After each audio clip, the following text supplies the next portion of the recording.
Hey guys, it's Landon. I was just wanting to do another video. I was getting some ideas together. Well, I actually got this idea last week when I was doing my last video, the one on convergent evolution, because I mentioned how I had in 2016 when I was in college, I had written a speech about evolution for a communications class that we had. It was either communication.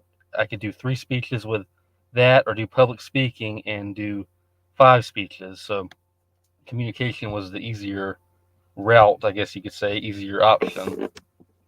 Sorry about that. There's some noise in the car. I'm trying to get a drink over here, and I'm doing this in the car because my wife's asleep. So I was wanting to, not disturb her or anything like that. I was trying to, but it's a little bit crowded in the car. I have a laptop with me, and so if there's any background noise, anything moving around, this is kind of unavoidable, I guess. Um, I'm trying to keep it as quiet as possible, but yeah, it's what it is. But yeah, just 1 second. Let me make sure everything's in order.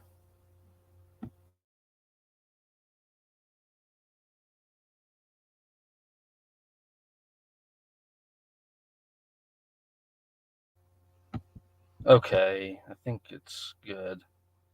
I'm trying to make sure there's not going to be any more sound that's can get in the way, because I heard the straw like in the drink move because the laptop bumped it.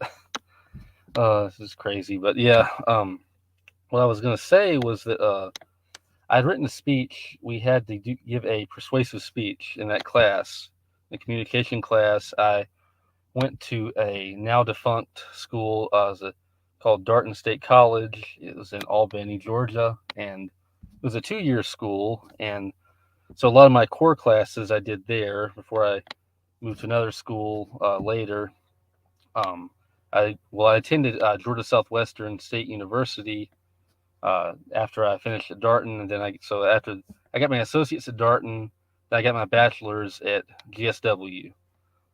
Um, so it was kind of fun going to college, but by the end of it, I think by the time I graduated, I was like really ready to be done with it, I guess you could say. But I'm still open to the possibility of going to get my master's at some point.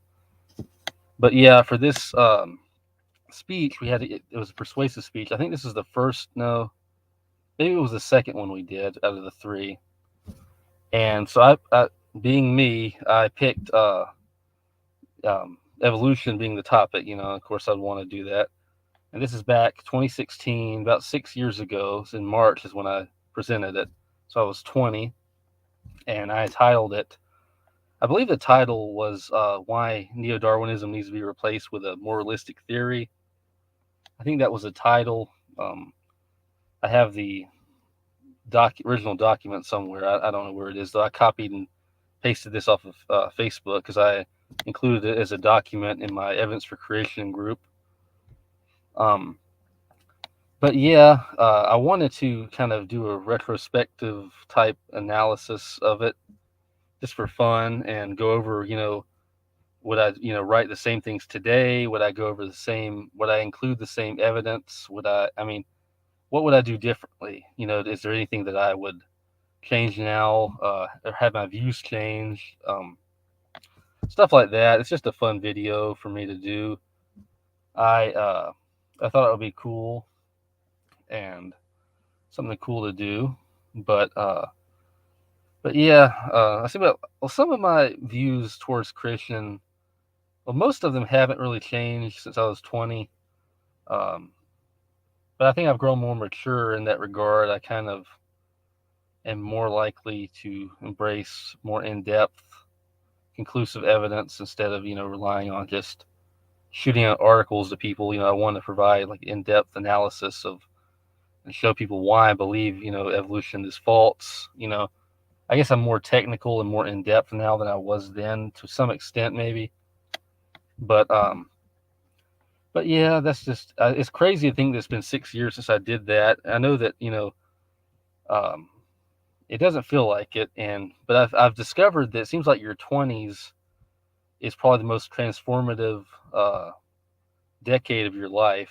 Because if I look at how I was when I was 20, compare myself to now at 26, I've changed so much. Not in a bad way, but I've just matured and I've gotten deeper understandings of things. And I'm hoping everybody can hear me. Yeah, okay. But yeah, it's very transformative decade. You changed a lot. I would argue that's might be the most transformative decade of your life, or at least probably will be for mine. I think by the time I get to my 30s and 40s, I'll probably have things more set in stone. But I started out in my 20s being kind of goofier and more immature, and then I've grown and gotten, went to college and got married and all that stuff, and now I'm wiser, I guess you could say, more experienced. And but yeah, it's interesting to compare myself, back when I wrote that paper back in my early 20s, earliest days of my 20s, to now. It's just been such a change, and I still have over 3 years of my 20s left, so that's pretty interesting to think about. But yeah, I get on here and I just kind of ramble.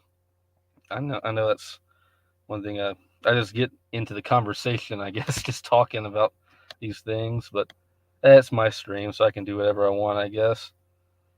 But let me see. I included this. I copied and pasted this from Facebook to Google Docs. My speech. I'm going to put it on here and screen share in a minute.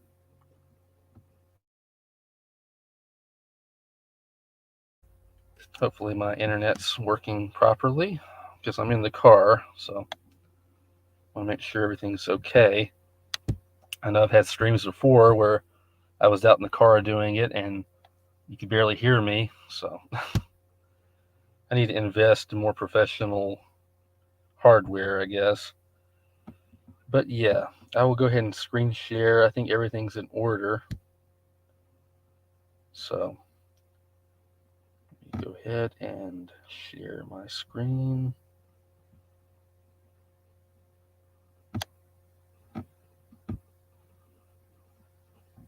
Entire screen.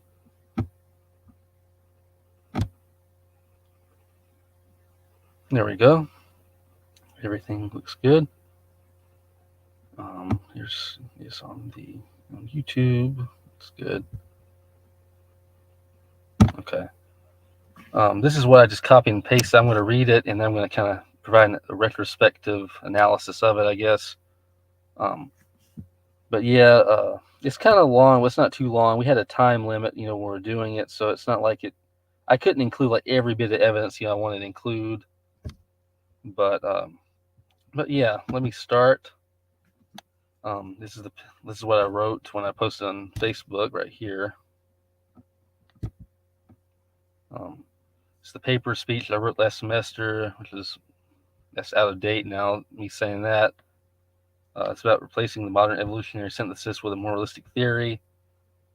And the speech is going to be starting right here. It says, you've all heard of Darwin's theory of evolution. You've seen it in textbooks throughout your years in school, and you've likely heard an in-depth explanation of the theory as well.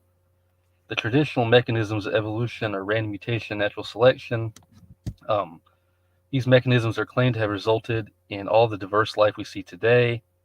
Many don't know, however, that the many scientific advancements that have occurred since Darwin's time have shown traditional evolutionary theory to be inadequate in explaining the diversity of life. Random mutation and natural selection have become the end-all mechanisms of evolution. Mutation is a copying error in the genetic code, often being detrimental to the organism. Natural selection is nature's process of selecting the most fit organisms. Neo-Darwinism believes natural selection weeds out negative mutations, while the positive ones are fixed in the population over time. Though there are good reasons to question the reliability of these mechanisms. And keep in mind, this is a speech, so the wording is not the same. I didn't word it like I would if I was, writing an article. But there are many reasons the replacement theory is necessary. Much of what is being taught is not the full picture of all the biological processes at play. I've been discussing and debating evolution for several years now, researching it along the way, which I did. I'd been researching it and discussing it for about 2 years when I wrote this. I said, I'm qualified to tell you of the problems of neo-Darwinian evolution, as well as the need for it to be replaced with a more realistic theory. Throughout this presentation, I will cover the inadequacy of random mutation and natural selection to explain the diversification of life, non-falsifiable nature of neo-Darwinian evolution, and the alternative evolutionary mechanisms that there are. So first, I will discuss the lack of evidence for random mutation and natural selection resulting in a new organism. Several long-term experiments have been conducted to observe the effects of mutations firsthand. Two of the most popular examples involve bacteria and fruit flies.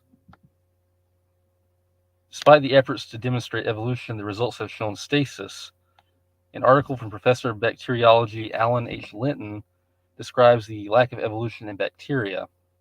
He said, and I quote, "But throughout 150 years of the science of bacteriology, there is no evidence that one species of bacteria has changed into another, in spite of the fact that populations have been exposed to potent and physical mutagens, and that, uniquely, bacteria possess extra chromosomal transmissible plasmids." And that was one of my favorite quotes to use back in the day. It still is, actually. In regards to the influence of natural selection, the late biologist Lynn Margulis doubted its efficiency. I have cited her before. She was not a creationist. She was not a sympathetic to creationism, really, but she was not a Darwinist. And she kind of got into it with a lot of the traditional old guard neo-Darwinists. And she said, this is the issue I have with neo-Darwinists. They teach that what is generating novelty is the accumulation of random mutations in DNA in a direction set by natural selection. If you want bigger eggs, you keep selecting the hens that are laying the biggest eggs, and you get bigger and bigger eggs. Sorry, there's sunlight in my, it's kind of reflecting, so I had to make sure I'm reading it, not skipping anything. But you also get hens with defective feathers and wobbly legs. Natural selection eliminates and maybe maintains, but it doesn't create. That's what she said back in 2011. Now that I've discussed the problems with random mutation and natural selection, I will discuss the non-falsifiability of evolutionary theory. With most scientific theories, while most can be tested and repeated, with evolution, this isn't always the case. Essentially, there is little evidence that could emerge that could falsify neo-Darwinism as it is too broad to be falsified. It's interesting to note that this is a characteristic of pseudoscience, as the website skeptic.com states. Some pseudoscientific ideas can't be tested because they're so vague and malleable that anything can be shoehorned to fit the claim. That's a great quote. That's a great zinger that I still like to use. Great piece of evidence for why evolution is unfalsifiable. Most claims of what could falsify neo-Darwinian evolution are too unrealistic to be legitimate, such as saying that the finding of a Cambrian or a rabbit fossil in the Cambrian would falsify evolution. It's one that evolutionists like to go to.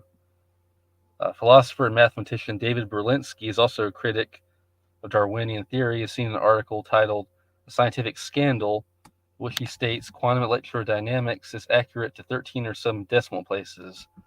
So too general relativity. A leaf trembling in the wrong way would shatter either theory. What can Darwinian theory offer in comparison? He's a guy that's sympathetic to ID. He's an agnostic. I've mentioned him before, I believe, in my videos. I've told you the problems of random mutation and natural selection, as well as the non-falsifiability of neo-Darwinian evolution. Now I will describe several alternative evolutionary mechanisms that are more significant than the traditional mechanisms.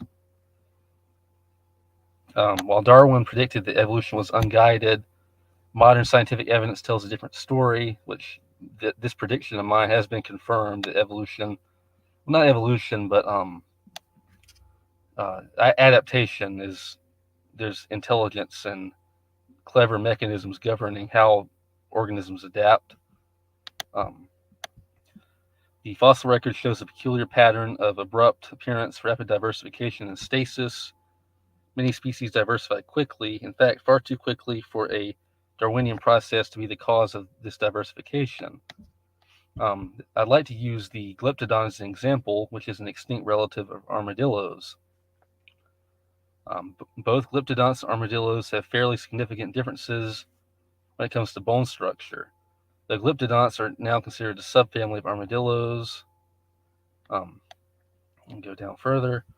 An article from EurekaAlert.org states, contrary to what is generally assumed about the distinctiveness of glyptodonts, our analyses indicate that they originated 35 million years ago within the armadillo radiation.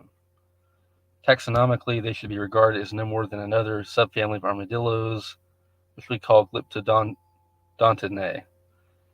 I propose that groups of organisms are programmed to diversify quickly without the need for gradual processes of neo-Darwinism.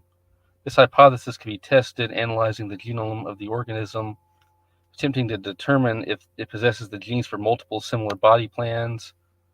If so, the hypothesis would be supported. If not, it would be falsified. Based on the evidence, traditional neo-Darwinian evolution is inadequate in explaining the diversity of life, and a new synthesis should be conceived, one that is specific and has methods of falsification. Education on non-Darwinian methods of evolution should be increased, and the scientific community should be more open-minded in regards to a new synthesis. Conclusion: there are certainly many problems with a modern evolutionary synthesis. Science should be about searching for the truth and how things work. To do this, we have to be realistic. We have to be willing to give up old ideas if they are insufficient in explaining something. Closing thought was, the study of life is truly an amazing thing. And here's my works cited page. I retrieved that March 31st, 2016. So yeah, going on 6 years now. Okay. 1 second.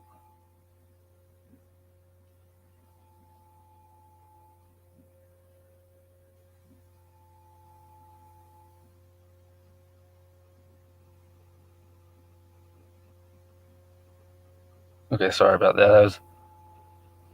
Sorry for the pause. I was just looking at something. Okay. Wish I thought about editing that pause out, but that's probably no problem. All right. But yeah, that was my speech from 2016, and I'll go ahead and stop sharing, I guess, because there's really nothing left. There's no reason for me to keep screen sharing. But well, no, I might leave it. Nah, I'll just stop sharing. Okay. But yeah, that was my speech. I still think if you want more of an analysis on it, I think that a lot of the quotes I would probably use today, if I were writing a speech like that, I felt like the quote about bacteria not evolving. I think that I would use that again if I were writing a similar speech today. I think a lot of this, I still would, be using it today. I think that I was using pretty good evidence early on, and let me see. But the Alan H. Linton quote about bacteria not evolving is good. I would still use that. I still would use the Lynn Margulis quote about natural selection being inadequate. The stuff about it being unfalsifiable, I would also use that. I'd probably want to go a little more in depth though if I were to redo it, and I would use the quote probably by David Berlinski. The problem is that some of this I would have wanted to go into more detail, theoretically, hypothetically, but we had a time limit, and my teacher, the professor, actually told me that I was being too technical with this, believe it or not, even though I was trying to provide, more basic, provide a case, using basic language and making it as, I guess, efficient and short and sweet as possible. But she was wanting me to kind of, I guess, dumb it down in a way. I think I got a little bit of a critique from that. I might have lost a few points whenever I got my grade back, even though I did well. Um, but yeah, the thing with the glyptodonts actually relates to how I view kinds. This kind of got me thinking when I discovered this about kinds, and when I first saw this article, talking about how glyptodonts are really just armadillos or extinct subfamily of armadillos. It really got me thinking, like, if they're all within the same like radiation and time period, that's a lot of diversification that happened even in an old Earth scenario, seemingly. Uh, and there's very drastic differences in their size, their bone structure, and all. And I talked about this in my kinds video, I believe, that I did last year. And it got me to thinking, like, well, maybe organisms were programmed, to that has, like, well, I called it programmed rapid diversification that would have been like after the flood. And I came up with this kind of independently, just thinking about everything and thinking, like, my theory was that, if we studied armadillos, modern day armadillos, they would have the genetic blueprints and potential to be as giant and have the same structures, and they would have the potential to be glyptodonts, and that, or glyptodonts would have had the potential to be armadillos, and that they all carry the potential variation for it, but they didn't. But they split away. They diversified and expressed it differently after the flood, and the pre-programmed like plans for them to diversify, they split up by necessity after the flood, and it resulted in rapid diversification.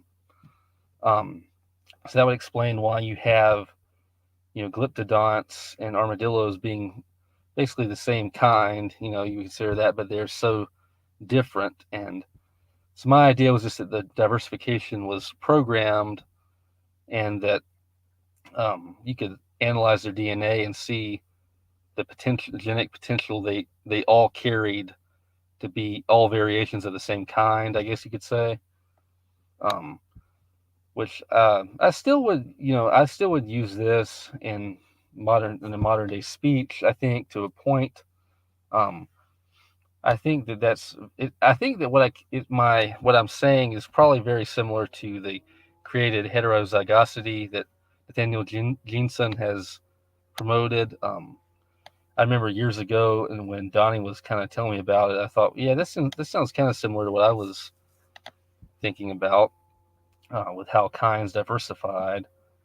And I guess I would say maybe, yeah, that they would have the genetic potential to diversify greatly. I might not say necessarily that they have like the genetic blueprints for the specific, like kinds that they became, like armadillo kind, maybe not might necessarily have the genetic information for exactly replicate glyptodonts or pink fairy armadillos, but they have the genetic plasticity, I guess, and variability to diversify as needed. Um, but I would still consider a possibility that they do have my original point could still stand. I would just want to do more research, and provide a more in-depth analysis. I still think that what I originally said was probably true, or at least it is for a lot of organisms. I'm hoping that I'm explaining that correctly, or not correctly, but in detail. Um, but yeah, I'll just to reiterate my original point. I'll reread it one more time. I just want everyone to. Let me go back. Let me see.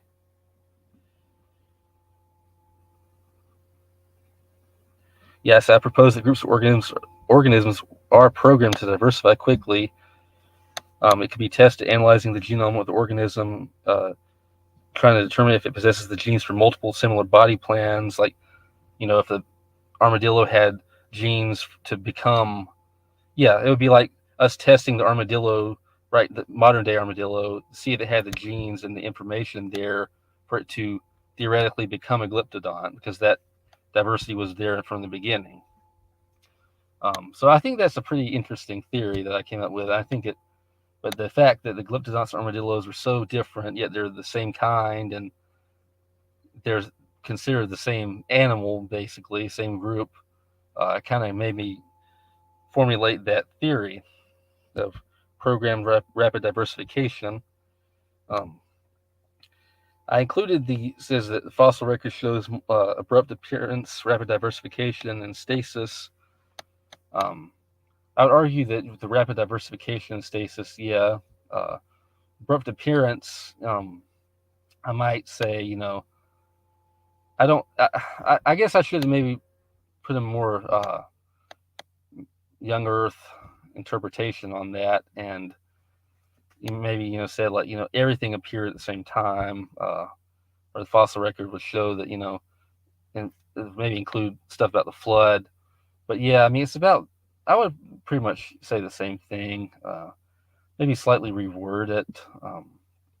Yeah, I still think it's a good point. I think there is a lot of stasis. Like I did a video on stasis, and um, I do think that there was some rapid diversification, like what I'm saying about the armadillos and glyptodonts. And let's see if there's anything else I want to go over.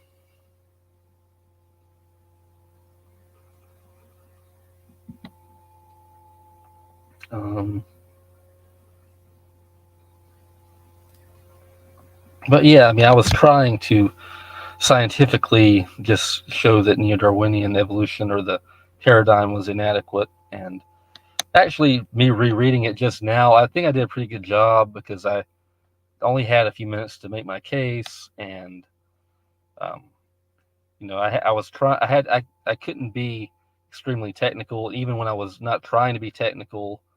My professor was still saying you're too technical, so that was kind of funny. Um, but yeah, I mean, I just thought this would be a fun idea for a video.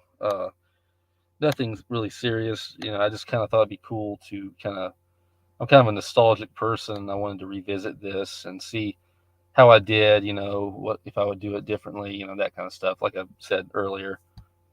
And but yeah, it was a interesting experience writing that. But yeah, when I wrote it, I had been interested in the topic for. I mostly started getting into it more about 2014, and yeah, I've been doing it for a few years, and yeah, it was fun doing the writing the speech. It was just I don't know if a lot of the people there knew what I was talking about necessarily, but a lot of the students there. Um, but yeah, it was interesting experience. Um, I like to maybe write more about just write articles and stuff on evolution in the future, and put more sources and information in them, that's relevant and stuff that other creationists can use, because I really like to write. I've always liked to write, and it's just something that I think. Well, I mean, I've been given sources information on here on YouTube, but maybe I can also go the Facebook route and show it to my friends and post it in evidence for creation. Because I like to provide evidence, but I just don't want to. I don't know. Still don't want to repeat myself too much. Let's see. I've been going about almost 30 minutes. Yeah. I'll talk a little bit more before I go because I know it's only like a one-topic video, and it went on for a while. But I'd like to discuss things a bit more. Just talk a little bit before I go. I changed my avatar again from the last video, and it was actually the same. I don't know if anyone had wondered, like who is that? Like, why do you have that as your avatar? I know that some of you guys might have well, I'm speculating that some of you guys might have thought that, wondered that. It was originally I had the first avatar I'd used was Dowd, which is a character from the Dishonored video game series in my earliest videos.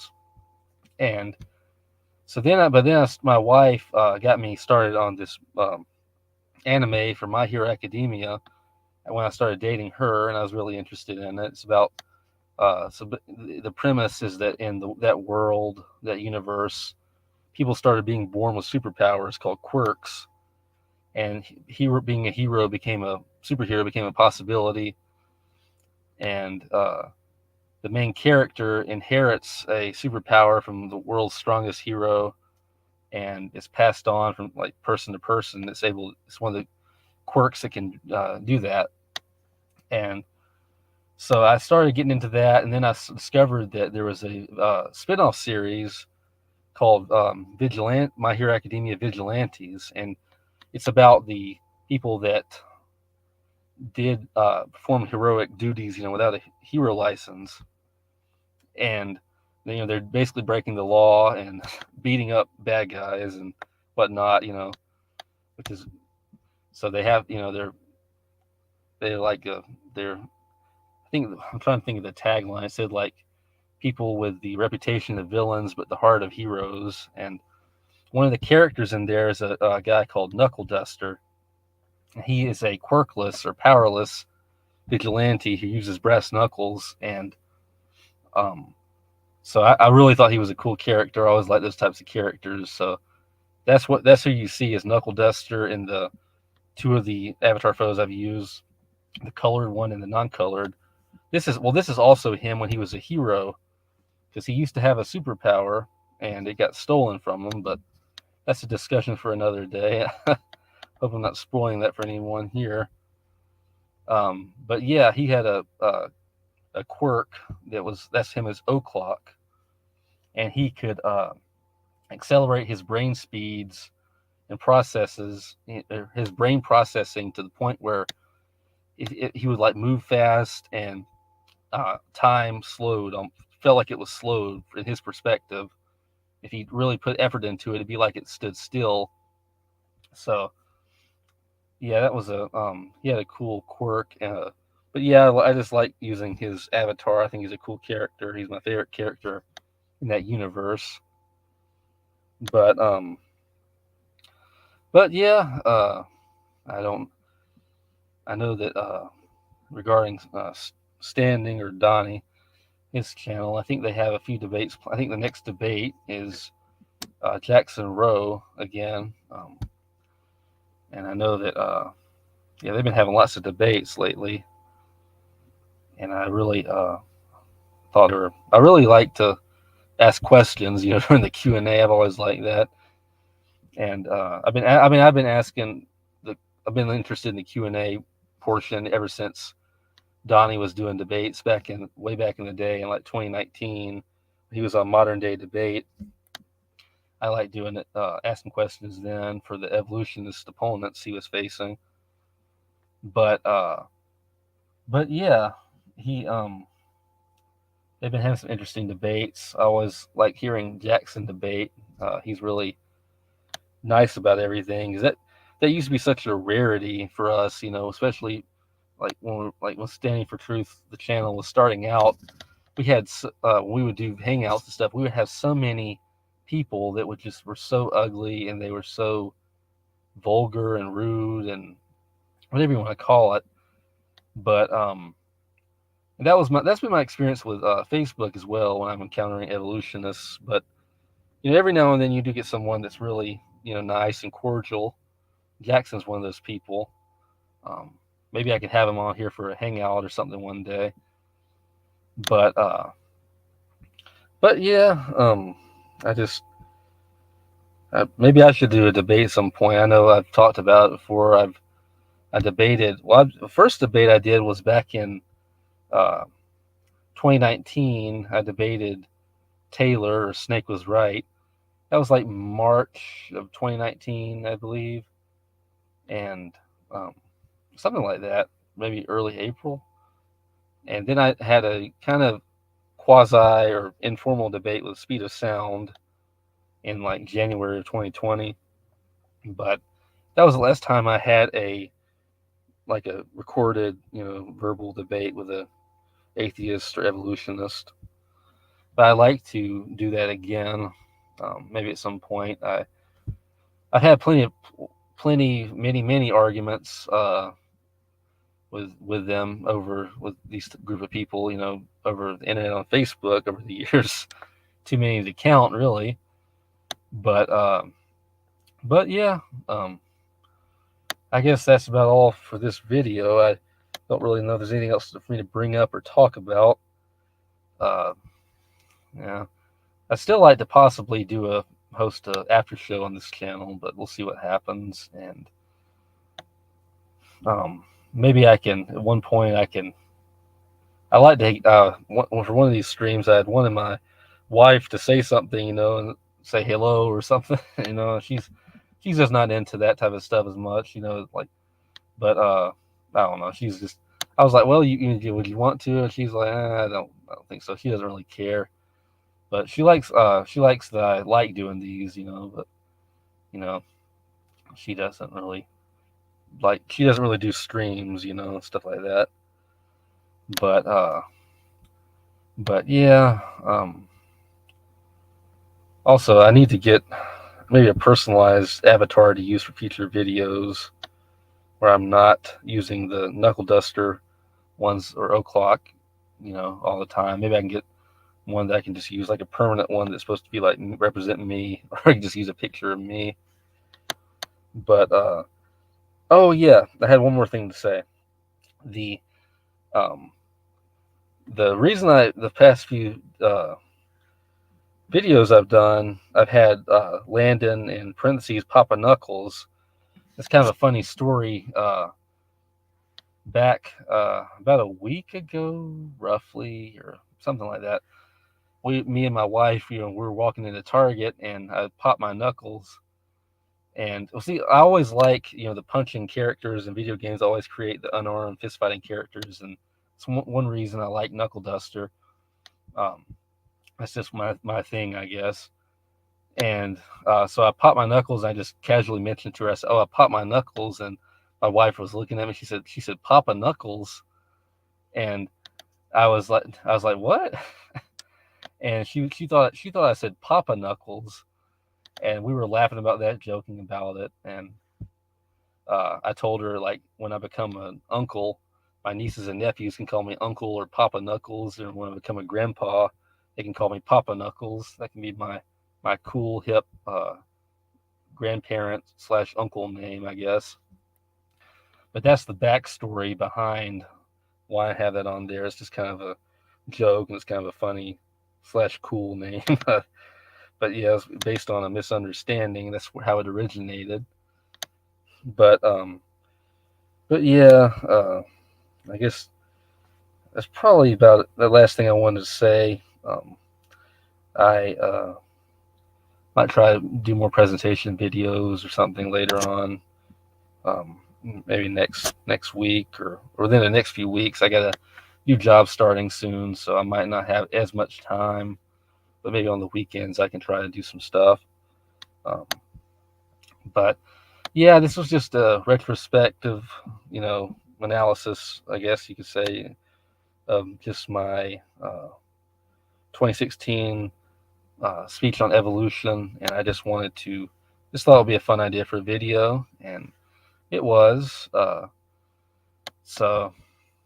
yeah, I mean, it's crazy how time flies. It doesn't really feel like it's been that long since I've been doing that in that class in college, and it's been quite a while since I graduated from college completely. I graduated back in, it was December 2018.